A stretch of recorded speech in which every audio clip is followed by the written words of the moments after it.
There, I'm Chuck Baker, mornings on Kickin Country 103.1. Chris Austin, afternoons on Kickin Country 103.1. We are keeping you up to date with everything that's going on live music-wise with a special feature every single week. Be watching for it here on Kickin Country. And not only that, but when last we talked, Chris, you mentioned something about, as Jason Boland comes to town this weekend, he got you the second drunkest you've ever been in your life. That's right, Jason Boland and the Stragglers coming to Midnight Rodeo on Friday night. You can, by the way, win free admission to that show by listening to 103.1. Just wanted to throw that out there. We got a guest list. But back to what you mentioned. Yes, the second drunkest I've ever gotten in my life was with Jason Boland. At one point, this was 10 years ago, it was the drunkest I'd ever been in my life until I met Whiskey Myers, but that's a story.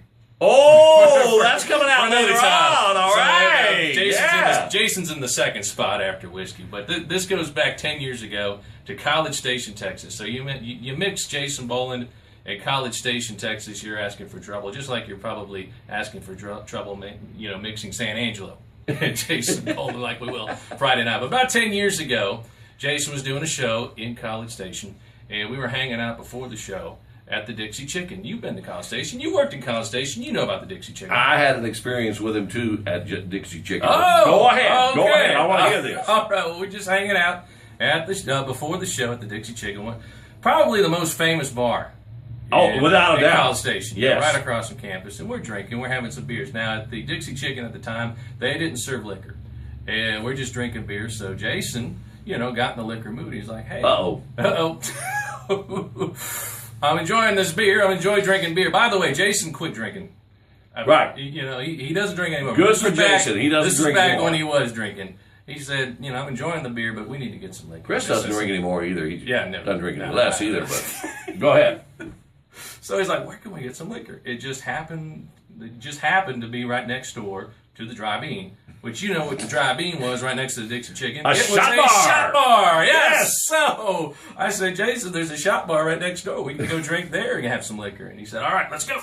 So we go over to the Dry-Bean right next to the chicken. And bartender's there, and Jason says, 12 shots. 12? 12 shots. And there's just the two of you? It's just me and Jason. Says, okay. I want 12 shots. 6 for me, 6 for him. I don't remember what they were, but we did our 6 shots each. And then after we finished those, Jason said, 12 more shots. And I go, Jason, whoa, hold on. I'm done here. I can't handle anymore, man. And he said, they're not for you, they're for me. Oh, man. And he had a show that night? And then he went off to the show later on that night and did the show. After those 6 shots, I don't remember what happened. That may be why he quit drinking that night. Maybe so. Jason at the time was a professional drinker, no longer anymore. He's retired in that regard. But that was on a Friday night. Monday I had to be back at work after 2 days of recovery, and I was okay by then. I told my boss the story, and she said, "You should know better than to trade shots with musicians." And I said, "Well, I thought I was prepared because I went to A&M."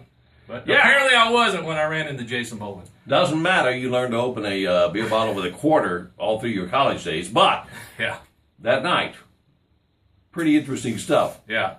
Trading shots with Jason Boland. Second drunkest I've ever got in my life. Now, we're going to hear about first drunkards with, we call them number one story. Jägermeyers rather than Whiskey Myers. Yes, with Whiskey Myers. And yes, Jaeger was involved. And I like to call those guys Jägermeyers, not Whiskey Myers. I think the name doesn't fit them Whiskey Myers. They should be called Jägermeyers because that's all those guys drink. They live on it. Well, just real quickly, my story was not quite that... with Jason. But it was with Jason Boland. And we had a lot of fun. We were at the Chicken. You were at the Chicken, too? Yes. A friend of mine called me down there, a local artist there, Josh Langston. And he said, come on down here because you're allowed to bring a bottle in since they didn't serve liquor at that time.